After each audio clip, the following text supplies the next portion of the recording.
Hi, listeners. It's hard to believe, but New Frontiers in Functional Medicine has been going strong since 2015. With over 200 episodes and over 2 million listens, we are growing every year. My goal is to continue to bring you the best minds in functional medicine, epigenetics, and longevity. I want the content to be actionable for the functional medicine clinician and interesting for the rest of us. Thank you for supporting this podcast with your likes, with your honest reviews, with sharing the episodes with your friends and family. And if you haven't done so, please consider leaving a like or leaving us an honest review wherever you've accessed this podcast.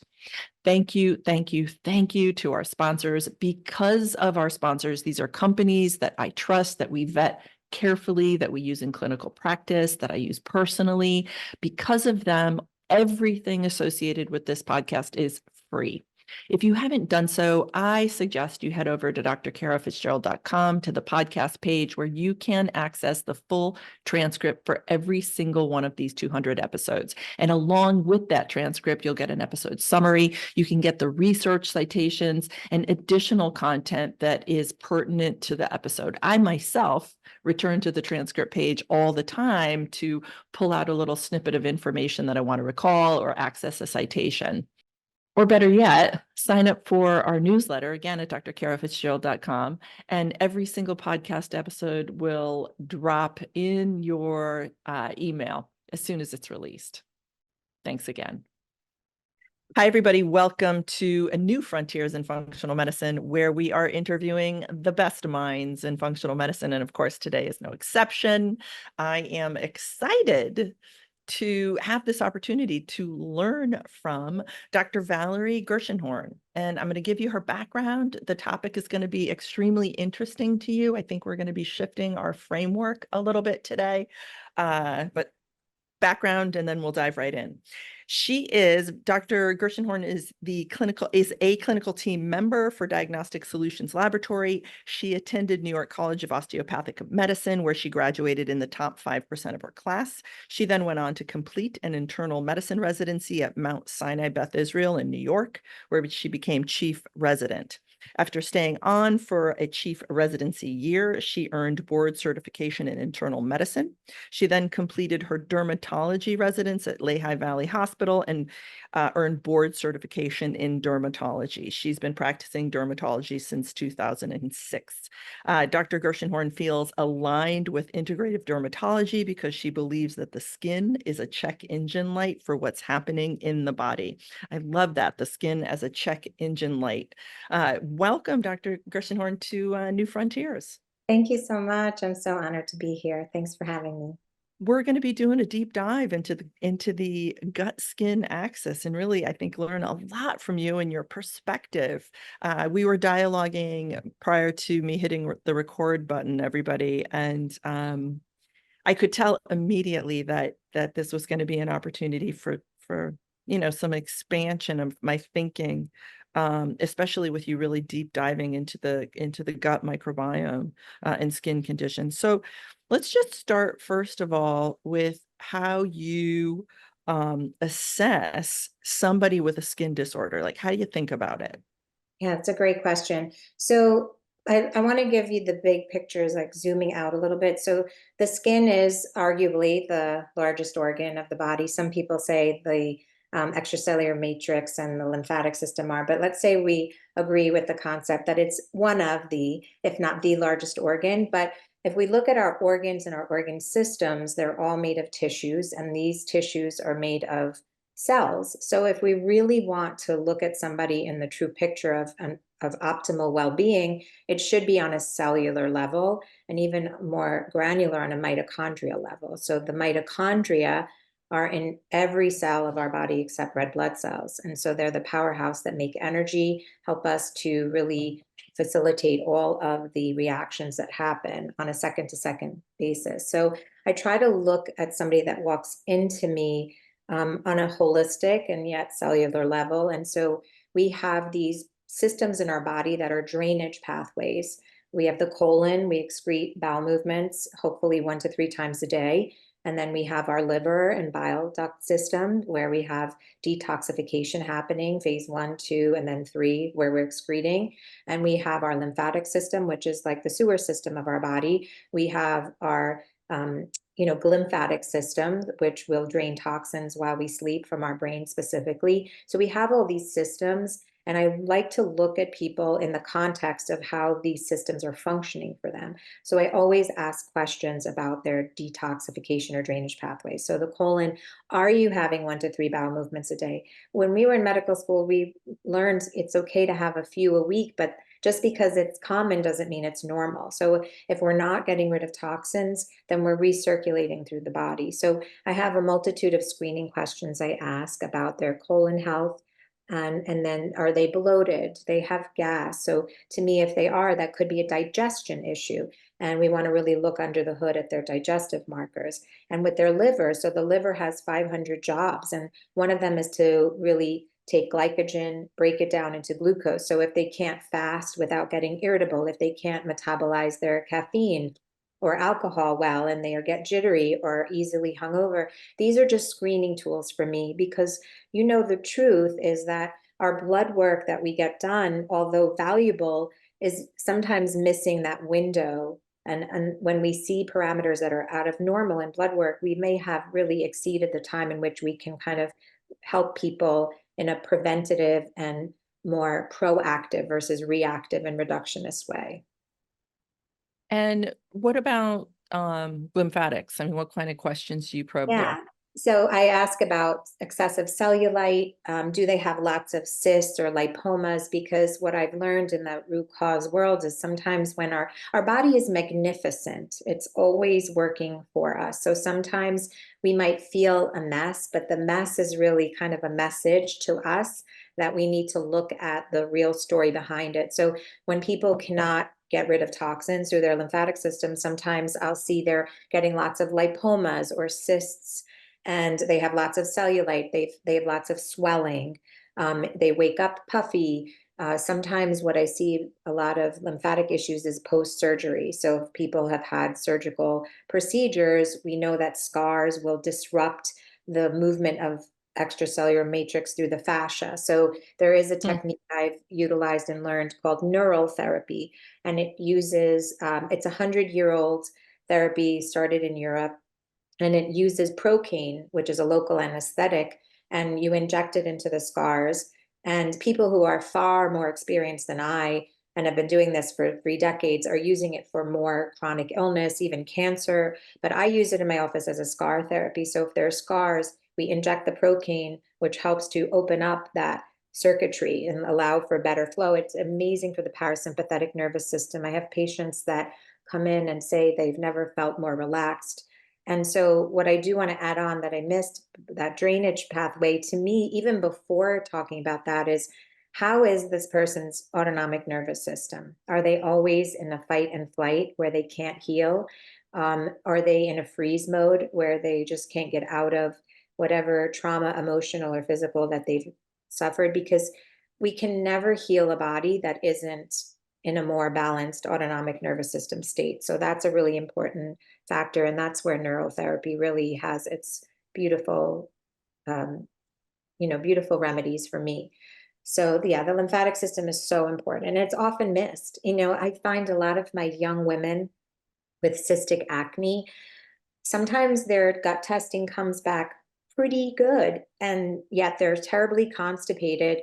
And we move the needle when we move their lymphatics. So we get them to have better bowel movements just by helping with their lymphatic system, whether it's rebounding, dry brushing, infrared sauna, or castor oil packs. Those things really just add such a beautiful dimension to the healing modalities. Interesting. That's super interesting. I'm just taking some notes if you see my head. Yeah, that's great. Drop down there. It's really interesting. So first of all, let me just ask you, and then I want to just ask a couple clarifying questions. When somebody comes into your door with a skin condition, which I'm assuming the majority do because you're a dermatologist, are you immediately thinking some autonomic nervous dysregulation? Do most cases present? And B, drainage, like B, some sort of detoxification imbalance. Are those two foundational pieces that most people presenting, be it cystic acne in premenopausal and adolescent years, or classic eczema or psoriasis, whatever conditions you're seeing in practice, are you thinking these foundational pieces are probably playing a role in Yes, the majority of your I am. cases? Yes, and there are always going to be outliers where their autonomic nervous system, no matter how many questions I ask, they haven't had childhood illnesses or trauma, whether it be little t trauma or big T. We've all gone through things. So it's not that I'm looking for the major trauma points, but some people have had. So there are these very, very rare cases where they don't seem to at least manifest that on first ask. But for sure, drainage, somebody always has something, whether it's their colon. And then if it's their colon, they usually go upstream to the liver and then the lymphatics, which will kind of affect the skin. So Sure. yeah, I definitely feel if not 99.9 to 100% have drainage. And maybe close to that 98 to 99 have some sort of autonomic dysregulation. They carry emotions heavily. They can't move on from things. We're living in a world right now where there's so much toxicity, not just of the industrial chemical kind, but also just emotional toxicity. It's a really highly emotionally driven era that we are living in right now. So people are carrying that, and it manifests physically for so many. Yeah. Okay. We're gonna touch on some cases here eventually, and I want to see how you put this framework Yeah. into practice with some of your cases. And um, I guess I can just imagine some of my patients. I live just outside of New York here in Connecticut. Well, I'm in Mexico a lot of the time, but here in Connecticut, there's a very driven kind of a personality type who is not going to want to be doing inner work to get rid of their eczema, and Yes. I'm and Yes. and one of the things that I've found is that the inner work often comes after we've done everything else. They'll finally sort of surrender to, okay, I get it. I get it. This stress state that I'm in all the time just isn't allowing me to achieve my final goals. And they're super goal oriented. So doing some of that inner work, I will see, Yeah, I mean, eventually will happen. But yeah, go ahead. absolutely, Kara. I agree with you. And I try to meet people where they are. So I don't come in like, from the first conversation. I can feel certain people's energy intuitively, but I meet people where they are because I don't want people to think that this is something that is unattainable or not sustainable. But we do plant the seeds, like just Yeah. having those conversations. And to be honest, we wouldn't be where we are if we weren't driven type A personalities. And No, yet, I mean, that's I right. know where I need to work harder, Yeah. right? To sit down and take time when I eat, not eat behind a desk, right? While I'm doing charts, and I know that. And so that's why my patients are my greatest teachers, right? Because I see what I need to work on, and I have compassion and empathy, and it's 1% better every day. That's all I ask for. I mean, the action steps are long, but they don't need to happen at once, because healing, there's no finish line. Like every day I work to repair what I've needed to repair these 51 years of life here. So I understand that completely. And I do meet people where they are. But I like this framework. I think it's, it's interesting to me. And I'm excited to hear to learn more. So you're over at Diagnostic Solutions. You're a clinical team member. I'm sure that your input, I'm sure you're a really valuable member of the team over there. I Yeah, know there's a all of lot of them. brilliant people on that There's a team. lot of I'm, brilliant people. I'm Yeah. learning from them. Yeah. I Yeah. feel really But you've got humbled. something cool to bring to the table, and the fact that, again, you're a dermatologist, I love it. Because as I was telling you offline, I teach in the Institute for Functional Medicine, and specifically, addressing eczema and so forth. I mean, among other things, there are, a handful of cases with skin disorders that I'm thinking about. And I know and acknowledge and talk about there being a connection, a gut connection there. I mean, certainly we see eczema rising in individuals who've been exposed to lots of antibiotics and certain, like we know gut damage, we know dysbiosis is a piece of the puzzle. We know that there's skin microbial imbalances as part of the pathogenesis in these conditions, not just eczema, but really all of them. And so I acknowledge that, I'm aware of it. I do stool testing, on all of my patients, but I have this broad stroke understanding. I don't, and I think that you're about to teach us more granular information that could be, potently actionable. So let's talk about that for common skin conditions. Like, again, let's go back to the cystic acne or just acne in general, eczema, ubiquitous, and psoriasis, which can be super challenging to resolve. I mean, let's talk about what we're seeing on the GI map, and then, we can weave in how your approach to it, and we'll take it from there. I love gut testing, and that's really my first functional test that I would employ. And so for acne, I'm seeing a lot of H. pylori, Helicobacter pylori. So as we know, that is a gram-negative bacteria, and it can wreak a lot of havoc because it chooses to live in the gastric mucosa, which is so hostile of an environment, and it can cause a lot of disruption and creates urease, which is an enzyme that buffers the stomach acid. And in doing so, and having hypochlorhydria, we're not able to break down our food and absorb the nutrients that we need for cellular mitochondrial function. So I also see that people will get downstream other digestive issues with low elastase and with high steatocrit, so affecting their downstream digestive markers. So if we can't digest that food and it's sitting there in our stomach like an anvil, we are going to have symptoms and lack nutrients to absorb. And then we are a more inviting environment for the parasites that show up sometimes for these acne patients, as well as the, candida overgrowth. So I'm seeing a lot of that together. Can I walk through real quick? I Yes, just want to yes, get some definition. So absolutely. acne we're talking about right now, you'll Mhm. see H. pylori frequently. Do you see H. pylori with the virulence factors, or with or without? I don't, and I do my own test for my patients, and then I'm helping practitioners. And so the ones I'm really seeing are Ver B and Ver D, which are not really virulent unless you have CAG-A. So for me, that's what I'm seeing. And again, I haven't been on the team for, years and years. So, but I'm sure other people on the team have been seeing more of those. But for me, I haven't seen a lot of the virulence factors. No, So but just the presence of H. yes, pylori just the present. is cluing you into a probable Yes. underlying cause of the acne. Acne, yeah, and there was a Okay. study with 100 patients up against with acne vulgaris, and then 100 patients that were healthy, same sex and age matched. And when they did serum H. pylori antigens, I'm sorry, fecal H. pylori antigens and serum H. pylori antibodies, Mhm. the higher those levels were, the more severe the acne. So there was a severity score, mild, moderate, and severe. So the more severe acne, the more you would see the fecal antigen levels and the serum antibody levels of H. pylori. And so, yes, I'm seeing that. Now, the way that I was mentored by Julie Greenberg through her root cause mentorship is any level of H. pylori should be addressed, not even when it's just high. And so that's how I have used as what I've used as my template.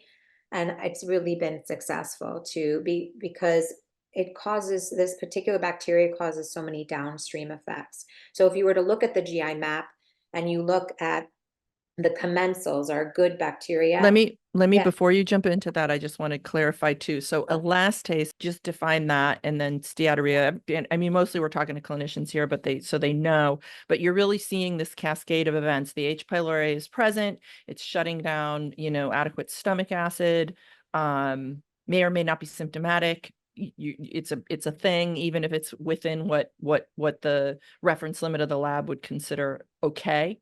you're considering, you know, it's significant for you, and this is having this downstream cascade on elastase steatosis. So just define that and then go into what you're seeing Yeah. in the rest of the test. Absolutely. So adequate stomach acid will signal the other digestive markers, two of which are on this GI map. There's steatocrit, which is a measure of fat in the stool.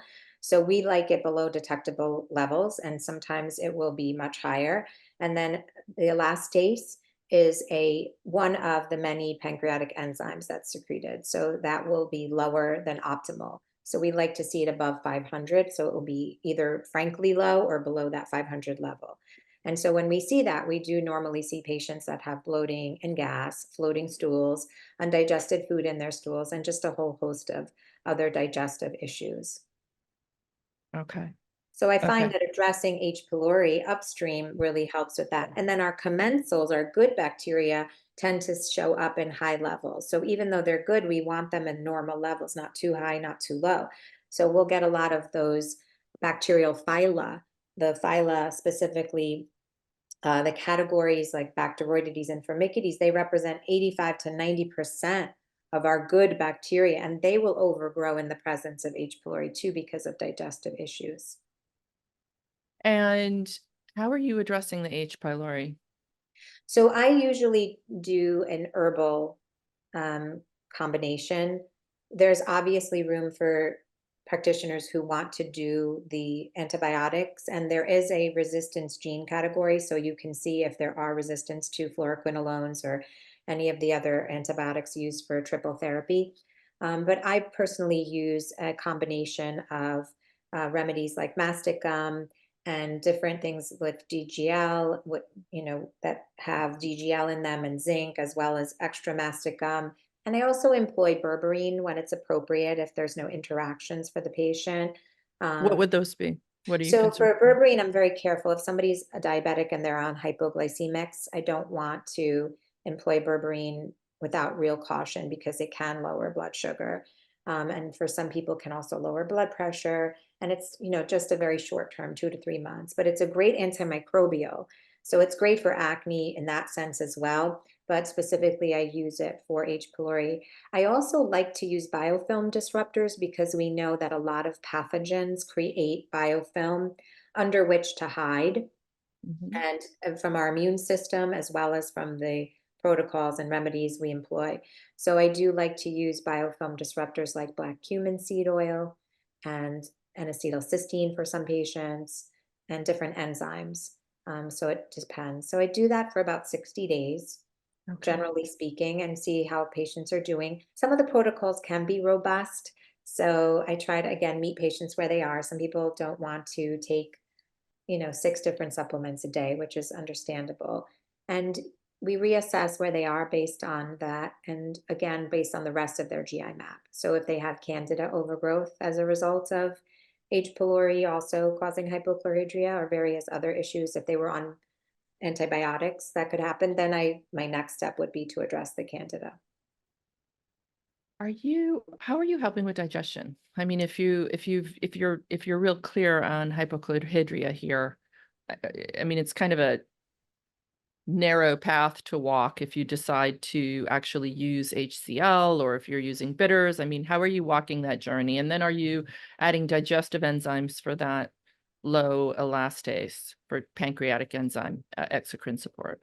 Excellent question. Yeah, so when somebody has H. pylori, I don't employ HCl just because it Yeah, will hide deeper into the gastric mucosa. So I'm very careful about that. First, I start with just the organic nature of how we should be eating, just in a calm state, chewing our food mm, properly, smart. and allowing digestion to start Good. properly in the mouth. Really just making sure we're careful about how we're not eating in a hypersympathetic state, right? Sure. And then I address it usually with enzymes that have a combination of different pancreatic enzymes like lipase and things of that nature. Sometimes I'll use brush border enzymes if somebody's elastase and steatocrit look great, but yet they're still complaining of bloating and gas.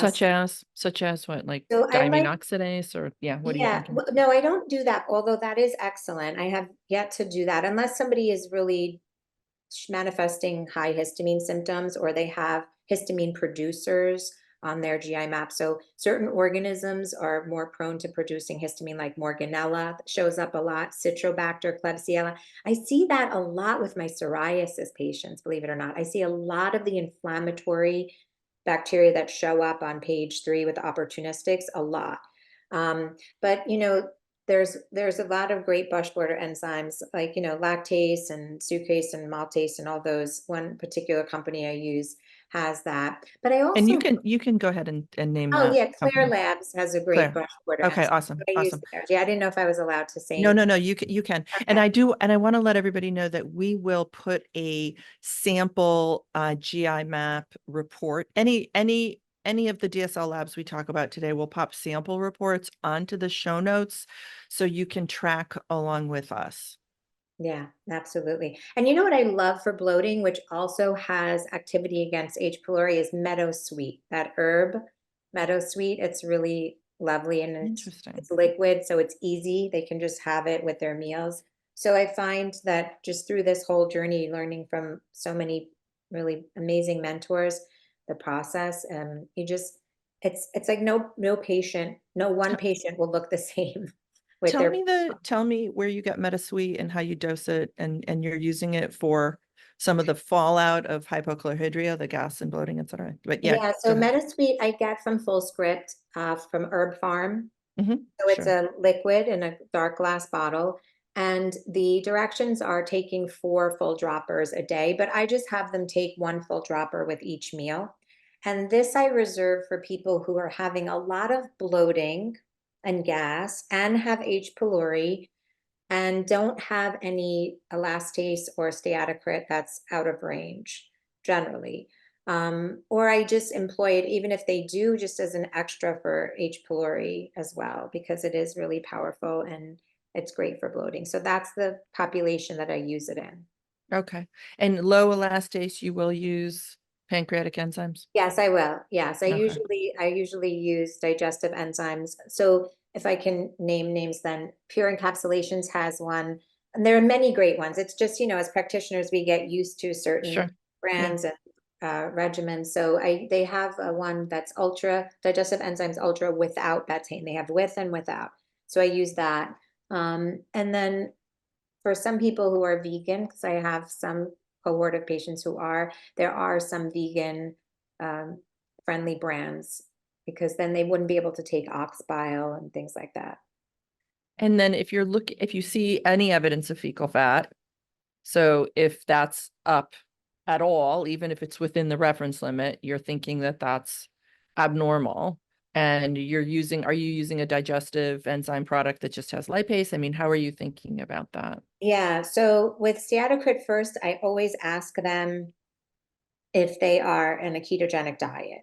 And Sure. what's interesting too Reasonable. is knowing, and that's hard with any of these tests because they don't really ask, how long before this test would it affect you if you were just doing fat bombs for like a short period of time, if you're just eating a high fat diet?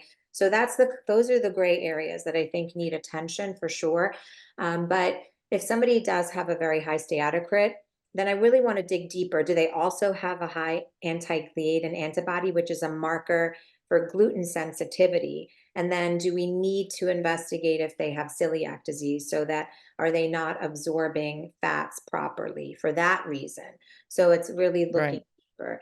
But if it's just a standalone steatocrit without the anti-gliadin, then I generally would give them ox bile, which I really love for, especially for my patients who are constipated. So it really helps with that. And it's a great antimicrobial. And it's also great for psoriasis, ox bile, for a lot of people. And so that would be great, as well as a digestive enzyme that has lipase. Okay. Okay, cool.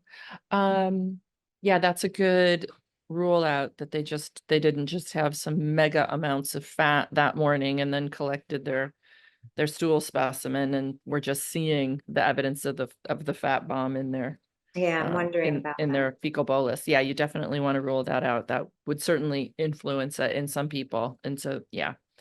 Um well, I want to say that, I love the fact, of course, just coming back to your original thinking around autonomic nervous balance. I mean, you've just brought it home in a very elegant way. We can't digest if we're in a sympathetic dominant place. So that, of course, links the whole kind of gut skin. We've been talking a little bit more about acne, but piece right now is that it's just, we're going to be hard pressed to effectively digest, and our whole alimentary canal is going to be off if we're eating on and in a stressed out space, and not to mention malabsorption and et cetera, et cetera. Okay, so just we talked a little bit. Can you just again just pin some patterns for, I think you got acne, you mentioned a little bit about psoriasis and eczema. I want to understand what you're seeing on the tests for each of these. Yeah, absolutely. So do you want me to go back to acne with what I'm seeing mostly? Or you want your Why good? don't you, well, can you just bang it out, like just like sort of move through Yeah, yeah. a cheat sheet? Grab Yeah. your pencils, people. Yeah. So for the GI map, what I'm seeing a lot of for acne is some level or high levels of H. pylori, high Hmm. commensals as a Hmm. result for the most people. Sometimes I'll see low commensals, but there will be mostly high with H. pylori. Then I'm seeing some opportunistic growth with acne, but not a terrible grouping of inflammatory overgrowth. I see strep on 99% of MAP, regardless of what their diagnosis is. And then I see some candida, a lot more candida for acne than most conditions. And I'll occasionally see a parasite. And then I'll see some disrupted digestive markers, as we mentioned, steatocrit or elastase. And then I'll see a lot of acne patients having high anti-gliadin. So I do always try to rule out celiac. So that's for my acne cohort. For my psoriasis, I'm seeing a lot of low commensals. The H. pylori is hit or miss. It's not, I don't see a lot of high, but some presence of it is there. I see a lot of low commensals, and I see a lot of inflammatory overgrowth. So this is where I see most of my Pseudomonas, Klebsiella, Citrobacter. I see Candida. And then for my psoriatics, I'll see a lot of low secretory IgAs. Just, sometimes that could be a marker of just hyperpermeability in the gut, but sometimes from all of that inflammatory pathogenic exposure over a long period of time, depending on when I catch them, that secretory IgA will just be really on the lower end. And then for my eczema patients, I'm seeing a lot of markers of hyperpermeability of the gut. So I see low Escherichiae in the commensal section because we know that species lives in the mucus layer, below detectable levels of Akkermansiae, also in the mucus layer. So that particular bacteria we know eats up our old mucus and signals the goblet cells to make more mucus to protect our lining, because our lining is one cell thick, so we need a lot of protection. So I'll see a lot of low commensals for my eczema patients. And then I'll see a lot of the inflammatory overgrowth, but not to the degree that I see with psoriasis for some reason in my cohort of patients. But I do often see a lot of the histamine producers on that opportunistic page 3. I'll see the Citrobacters, the Klebsiellas, the Morganellas, not as much Morganella as Citrobacter, but quite a bit of Citrobacter. So we know that these histamine releasers could be causing that symptoms of eczema with the itch scratch cycle in some way, shape, or form being contributory. And then with eczema, I'll see a lot of the digestive markers are off and low secretory IgA. And then when anti-gliadin is very high, then I'll see high secretory IgA. Usually that's the pattern I see.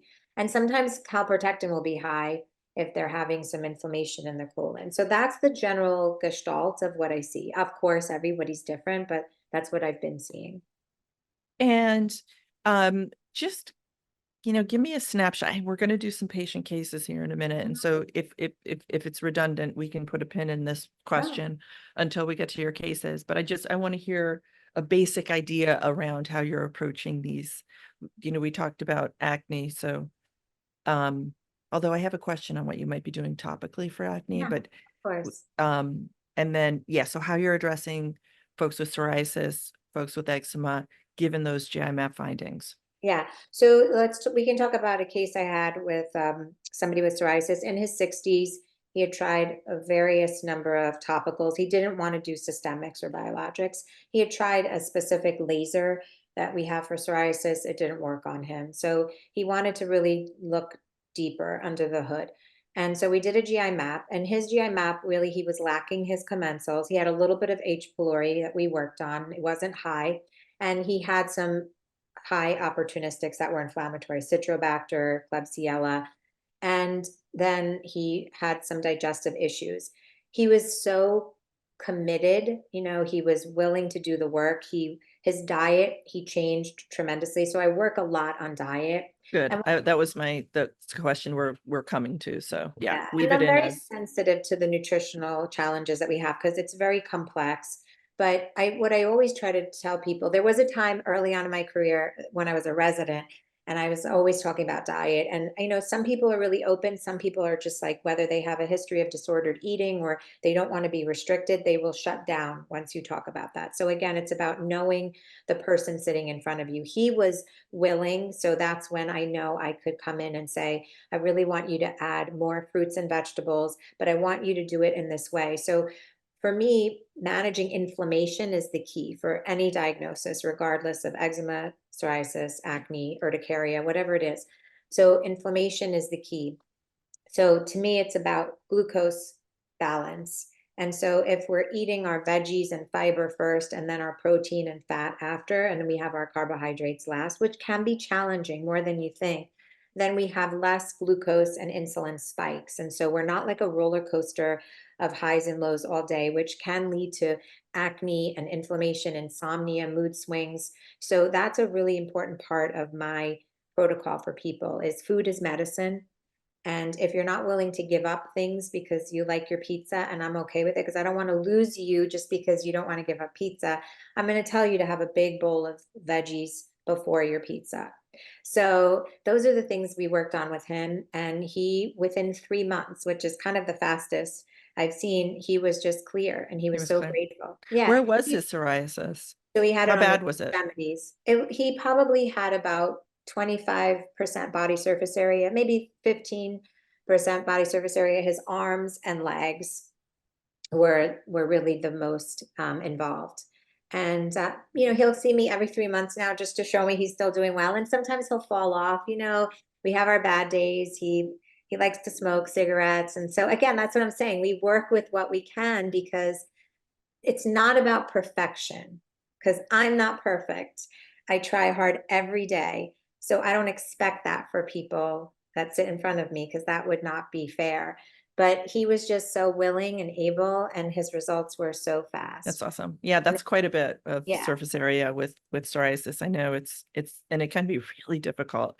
very, Okay, so you worked with him on diet, and it wasn't, some of the, fairly hardcore plans that I might enact with some of my patients. It sounds like it was, step by step, reasonably doable. What were some of the key interventions? What were some of the key supplements or therapeutics you added beyond diet? yeah. So because his commensals were low, I made sure that he was tracking his fiber. So I aim for 35 grams per day of fiber with adults. So I gave him a list of foods to buy. So vegetables and fruits and avocados, one avocado can have 13 grams of fiber. And he was putting chia and flax into his smoothies in the morning, just Good. making it simple. He's a very active, hardworking accountant. So he's always on the go. So we want to make things simple to fit his needs. For supplements, I gave him a spore-based probiotic because he didn't have any lactobacillus or bifido deficiencies on his map. So I gave him more of a spore-based probiotic. He did have those inflammatory overgrowths. So I did work on some biofilm disruptors with black cumin seed oil. And then with his Citrobacter, I love like the herbs, clove, oregano, and thyme. So intestinol by Mhm. Orthomolecular makes a beautiful blend. And then I do binders for a lot of people, but it depends because sometimes with binders, people can get constipated. So I'm very careful, but we do want to get rid of any toxins that we're trying to get, out of the body and from die off. So we And did. and your binders are? So I actually love Cellcore. I'm not sure if you're familiar with that brand. I'm not. So they're independent. They're not on full script, but they use a lot of fulvic and humic acid. So they're more Okay. adaptogenic. They're not Sure. pulling so much like charcoal would. So I don't have to necessarily keep them away from food and other binders. So I love their binders. And then occasionally I'll use Quicksilver or Biocide and Botanicals GI Detox. But those have the combinations of like the modified citrus pectin and charcoal and things of that nature. So I do that, but I'm careful about it because a lot of people um, just have some trouble with it. In his case, also his Faecalibacterium and Roseburia, which are two commensals that produce a lot of butyrate, they were low. So I gave him a lot butyrate supplement. So I like the Tributyrin Supreme by Designs for Health, and I also really like the butyrate from Body Bio. So I use that in a lot of my protocols because butyrate is so powerful on every level of our body, but specifically for the feeding the enterocytes and helping with a lot of inflammation and gut lining. So that was the basic protocol for him. And like I said, now he's on a vitamin mineral complex, and occasionally if he slips off, he'll come back and he knows his base. What are his triggers out of curiosity? When he slipped, yeah. His work schedule's so tough, so sometimes he'll just not prepare to have his meals ready to go, and he'll get some quick things that are not as healthy. And also he loves to be active, but he'll miss weeks at the gym because he's working so hard during those Sure. months Like for the tax past season or season. something. Yes, Yeah. yes. But what's beautiful is that his body's now trained, and he understands his blueprint, the tracks to run on for his Right. optimal health. Right. So Right. it's never about like being in my care forever, but it's also never Doctor is to be, teacher. yeah. Like this is a perfect example of it. He understands what he needs to Oh, do. and he's so committed. He's wonderful and Yeah. just willing to do the work as they all are. I think it's not about them not wanting to be committed, but for some people, that autonomic, like we go back to, they're so underneath that fight and flight canopy that sometimes they just don't know how. Even with guidance, it just feels so hard. Has he And been able to cut back on his smoking? I mean, I'm sure he's paying attention to that. He's he got to pays be. attention and we talk about it, but Sure. he does try. But I think the Mhm. stress that instead of eating, his vice is the smoking. So, but he does work on it. And like I said, his results have been so outstanding. And I I do Yeah. obviously talk about smoking Sure. cessation. Of course. But yeah, It's impressive that you're able to, make such a difference through that very profound toxin exposure and do it, and continue to care for him and have him really get good results, without any kind of layer of judgment. And you can, like, I'm thinking about a patient that I had, for I mean, he really, he still is. He's one of the longest term patients when I finished school and my training, and I worked in a pain center. And a lot of people who are chronic pain patients start smoking as one of their survival techniques. It's such a, I just encountered that quite a bit. And we got him off of all of his meds. I mean, we just he was so extraordinarily committed. We really turned his amazing. world around. And, smoking was the final frontier with him, but we were able to at least address some of the toxin exposures, like use some nutrients to just help minimize the damage from smoking. I mean, there's always an entry into Yeah. everything that we're working with in clinical practice. And really honoring the human with us, and not judging them, or I remember one of the doctors in my training, just gave people the boot. We probably know people like that who will Yeah. only work with a certain demographic, who will, adhere, without fault. I'll tell you Um, one thing I'll add. I learned this. I was listening to a podcast from a herbalist who I really love, and she had said, people who smoke and they're taking that inhalation, it's almost like a grounding. They need that grounding. So that's what I always think of when I'm so quick to say, we got to just make you stop cold turkey, yeah, because that's right. maybe that's their way of grounding and Yeah, connecting with breath. So, you yeah. know, And taking, the minute or two off from whatever it is. I mean, it seems to me that smoking often comes with a lot of stress elsewhere. And Yeah. it's a grounding, and it's a moment escape from whatever else is going on. Yeah. Um, eczema, comments on eczema, what you're seeing? Yeah, so eczema I'm seeing, well, I see a lot of pediatric eczema Hmm. mostly, and they're pretty resilient because they haven't been on the planet as long as we have, right? So, but I see a lot of the eczema patients will have also some level of H. pylori, low commensals, similar in my experience to uh, psoriasis. Where they differ is they're going to have more of a hyperpermeable picture. So below detectable level Akkermansiae and Escherichiae, the low secretory IgA. Sometimes they'll have some high calprotectin. So with those patients, I also work on the what I find in the GI map, but I also add a lot of gut support. So if we look at eczema on a, in the sense of pathophysiology, we have that filaggrin protein, and in some patients there are mutations. We're not checking for mutations, but we know that even if they don't have those mutations, in times of flare, their filaggrin will be depleted.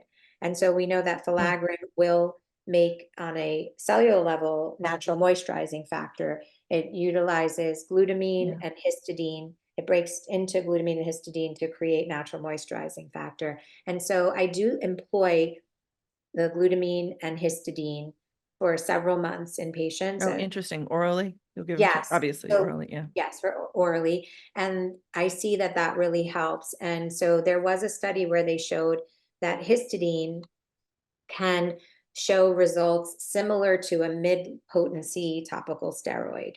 And Oral that histidine. and that That's some patients have about 34% improvement That's or so. outrageous. So you give oral histidine and glutamine to support the skin production of natural moisturizing factor. Gosh, if my team can get a nice little skin schematic up there so people can see natural moisturizing factor and what Yeah, it that would does be and how it's amazing. produced, that'd be awesome. Yeah. And I learned that from my brilliant mentor, Julie Greenberg. So That's she pretty really, fascinating. yeah, she was amazing at What that. about though? I mean, obviously, people are going to pause. Anybody who's familiar with biochemistry is going to say, well, Mhm. histidine is a precursor to histamine. So are you Yes, using this in these patients, or is it contraindicated in it those is. eczema? Yeah, And some patients will ask, and because they're so well versed and smart. And but yeah, but I have not seen any issues. Yeah, it's fascinating. interesting. Yeah. And are you using ceramide topicals? I wanted to ask you about topicals, so we'll start here. Are you using any Yes. topicals in these eczema patients as I well? I do use a lot of topicals. So I really am careful about ingredients. I just want people, I think we're using so many commercial brands that have a lot of these chemical based ingredients. So I Sure. try to take away take the patients away from that. So I use first of all, in my baths, I use a lot of apple cider vinegar or tea versus what I was taught in, residency is bleach baths. So I use that to balance the pH because we want to get the pH back to that 4.5, 5.5 level where it's more acidic and it's able to produce the antimicrobial peptides. And so I use that, and I use a lot of hypochlorous acid spray, colloidal silver sprays, and I just love the more organic herbal remedies that are available. So there's a brand called Aura's Amazing Herbals that I love. There's active skin repair. So I do a lot of layered approaches to this. I love neem because neem is a beautiful antimicrobial, and they do have a topical oil. And so I Interesting. love neem oil for my eczema patients, my psoriasis patients, for my patients sometimes with sebderm on the scalp. I have to be careful because of the Malassezia species that loves oil, but for some people that's excellent. But yeah, those are the things that I'm employing a lot of just to help with that barrier. But with eczema, it's so hard because you could have terrible reactions to everything that one week, and then the next week you're better, and the skin barrier just has to slowly and gingerly be improved. So make sure we patch test everybody. They put it on a normal piece of skin for 12 to 24 hours, then on an affected area before they go all out. And what I do really love a lot, you're gonna What are you laugh. patch testing them for specifically? Well, with anything that they start brand new that I recommend, if they're Okay. getting like Okay. Aura's Amazing Butter, Body Butter, just put it on You'll a just normal have skin. them do a little Yes, patch test themselves to make sure yes. they're not reactive. Okay, got it. And then there's two beautiful things I've seen great results for, and you're going to laugh at the first one. There's a toothpaste called Revitin, and it's made by a biological dentist, Dr. Jerry Curatola, and it has probiotics and CoQ10 in it.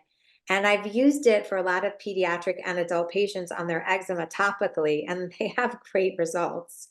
Maybe because of the probiotics. And then I love ozonated oils. There's a company called PRO3, and they make ozonated castor oil. And ozone can smell a little, so I have them put it in the fridge. Anything in the fridge that's cold is great for their eczema. But then they put that on, and it can really help with any sort of over colonization of staph, particularly, which we see a lot of in eczema. I failed to mention that with the GI map, a lot of staph aureus. And so I work on that with the topicals with the ozonated stuff, and then with the nostrils, because we know that Staph aureus lives in the nair. So we do try to treat the nairs too with And some. what do you do? Do you just have them use some of the ozonated oil locally? I mean, or do you have No, some sort of a I like colloidal silver nasal spray. I like okay. Hopeless nasal spray. So things like that I try to do. With kids, it's hard. So you could just have them put it on a little napkin, mom and dad, and just put it in that area. They don't like to get their nose sprayed. I mean, I don't like it either as an adult, but so Sure. that's what I do as well, especially if they're having a lot of facial eczema. And even for my acne patients, if I'm seeing a lot of like perioral dermatitis, I really focus on the nose. What I did not mention that's so critical and a huge part of what I do is looking at the oral health. So our Yeah, mouth is I the was start thinking of about the that. gut. Yeah, for So sure. Absolutely. I always ask about mouth breathing, snoring, and we work on that really either initially or without doing anything else first or concomitantly with our protocol. Because if I can't fix your oral health, you swallow 2,000 times a day, your mouth breathing, we're going to be back where we started from, and you've That's spent all exactly right. Yeah, I know for some of my really refractory conditions, we can have a H. pylori reservoir. Wow. yeah. So oral health, just really making sure that, that they are taking care of their mouth, tongue scraping, things of that nature, but also if they have a history of root canals and what does their mouth really look like. So biological dentistry is kind of where I really love to have people be evaluated for these things, but it's a very expensive roadmap Yeah. for them there. So again, we Well, try, and it can be an overwhelming treatment plan if you're yeah, working, I mean, yeah. I've been putting a lot of attention my into oral health, like especially, recently just really building out plans. And I mean, I have to be extremely mindful about the treatment plan. I mean, what would be maybe your top 1 to 3? Well, you already said skin brush. You're talking Tongue about mouth breathing. scraping. That's not Yeah. skin brushing. Yeah, tongue scraping. Tongue scraping, making sure you're flossing every night. You'd be Mhm. surprised, right? Yeah, Brushing your teeth well. But I also say that if they could see an airway dentist, at least, just to see if it's safe, that they could do mouth taping. yeah, Or if they are snoring, then really consult with a sleep specialist and have a sleep study, because we're not going to make any major improvements if we don't start in the mouth. So yeah, because biological dentistry is very expensive, and I get that. I have a lot of people who come to me after doing all that, so they've done the hard work. But then for those who haven't, I never just tell them to go right to a biological dentist. I know that it can be very costly and overwhelming. But what toothpaste do you love? so I love Revitin. I personally also use Oromer. It's a company that uses a lot of neem. And so this is the thing, there's so much conversation and controversy about, is xylitol good? Is it bad? So a lot of these have xylitol. And so I try to just kind of be in the middle ground. And I do use personally some things with xylitol, but Revitin doesn't have any of that. But I also like Oromer because it has neem and Mhm. really good ingredients. So those are my favorite right now. But there's so many good ones out there that are non-toxic. Awesome. That's helpful. What about I've got a lot of the more we talk, the more questions I have for you.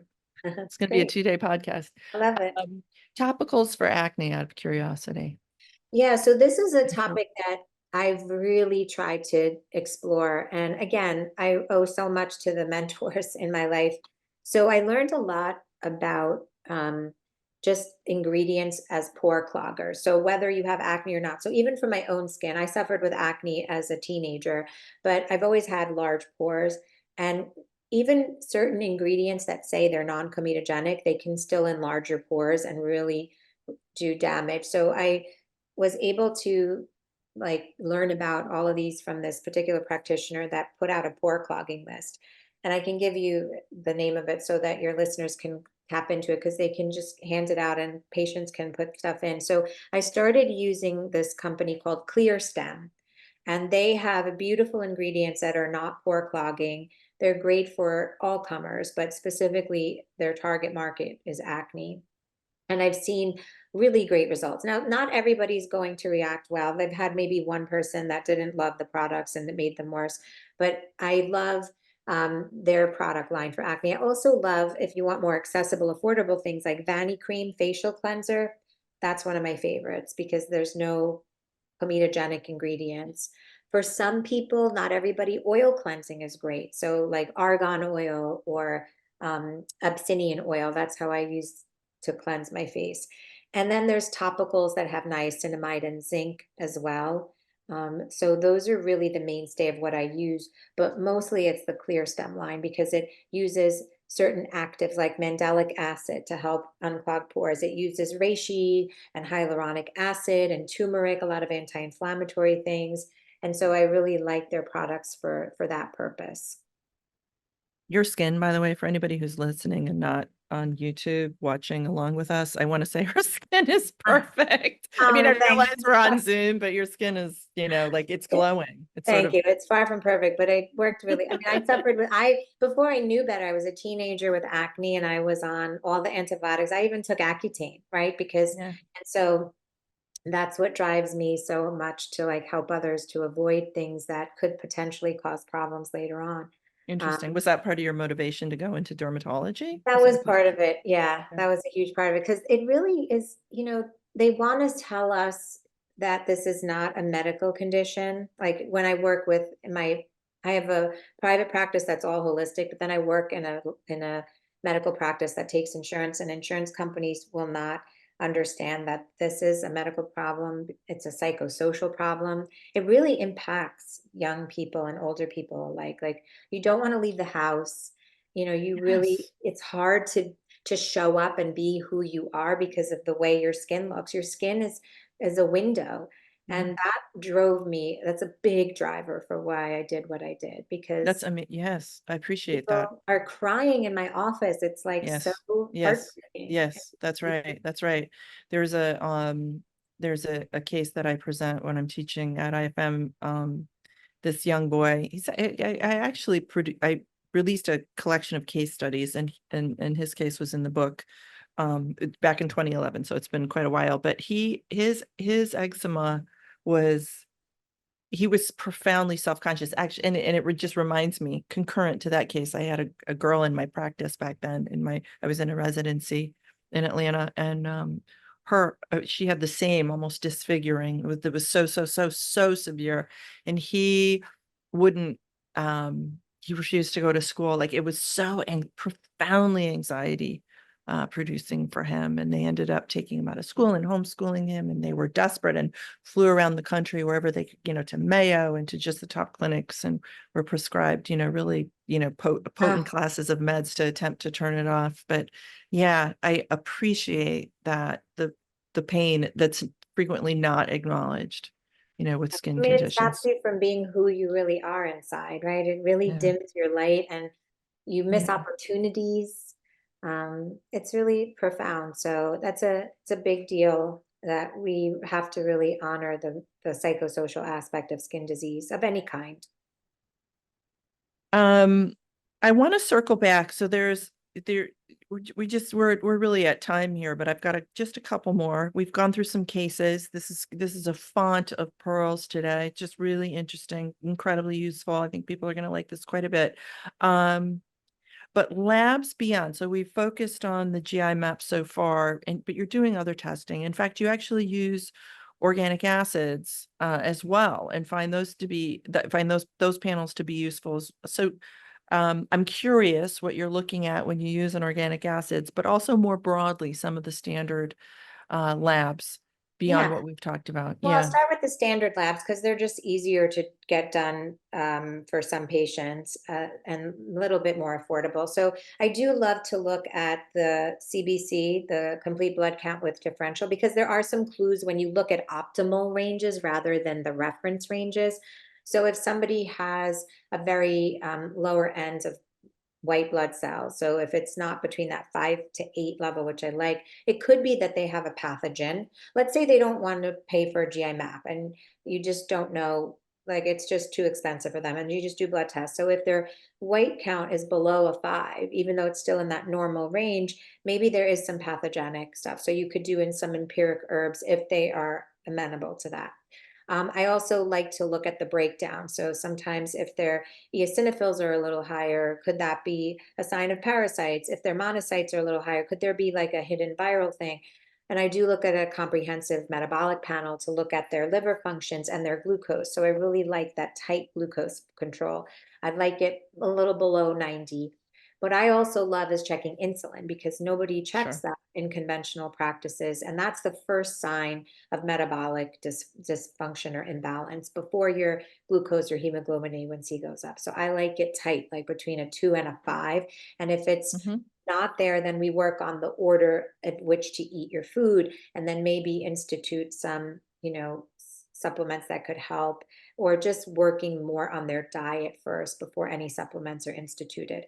So those are the basic labs. I do like to check a full thyroid. I think it's important to know if they have antibodies and how to support their thyroid with nutrition and certain nutrients like selenium and zinc and whatnot. And I also look at ESR and CRP as inflammatory markers that are non-specific but still important, as well as vitamin D levels. So for the organic acids, I'd like it most for the nutritional component. So how are their B vitamins looking? What's their glutathione reserve? And then, sometimes it helps me with fungal organisms, like if we'll see Sure. some markers. And so those are the basic things that I really like to look at for most people. There will be occasional women who need more support, and so I'll do a Dutch. So urine, the comprehensive test for urine, um, you know, hormones. So that Hmm. helps me also look at their cortisol as well as their Hmm. breakdown of sex hormones. I mean, you can go all day with functional testing. I guess it just really depends on the patient in front of you, what their budget is and what their needs are. But yeah, I just, testing, I try hard to explain that I don't want to, I'm never guessing because based on your history and your symptoms and even blood work, we can make a beautiful protocol. But having a little more data can always help us. So, yeah. Do you employ this is that's helpful, by the way, but do you employ elimination diets with your patients? Do you use food allergy or food sensitivity testing with your patients? That's an excellent question. Part of my pamphlet that I give out to everybody in the office for nutrition, which is just a broad look at nutrition and like a food list that I give them. On the back page, I mention elimination. So I talk about just doing an elimination diet for the big culprits: gluten, dairy, soy, eggs, and for some people, corn, soy, and some people, eggs, and alcohol. So I work with them and I say either we can do, if you're motivated, we could go all of them for 4 weeks and then reintroduce one at a time, or we can do one at a time for 4 weeks and reintroduce it. Now, if somebody has eczema, I really talk about like how dairy can be an issue. And for acne, I always talk about dairy and wheat. And for some people with acne, meat can be an issue because it will release a lot of that amino acid leucine, which can really bring the levels of mTOR, which is another part of the pathophysiology of acne, where it produces more oil and less turnover of cells. So we do talk about diet, and a lot of people who are committed and open, they will stop fairly easily the gluten and dairy and see some results. But I will tell you, I have a lot of people who do the same and don't see results, but I try to explain to them that sometimes it Yeah. takes time, sometimes the results are not what you'd think, but they could be really subtle. Mhm. Yeah, that's right. I agree. And that can be challenging. It's not, it doesn't necessarily turn around remarkably for everybody. It is, to your point, a continuum. But to answer Uh, your question, I don't know if I did. I don't employ food sensitivity testing, just because of the expense for patients. And so, you'll just have them deal with yeah, the big players. I haven't been convinced of its utility yet, but I know that a lot of practitioners do it, and I think it's great. Some people come in with that to show me, and definitely look at the test, but that's not something I do. Right.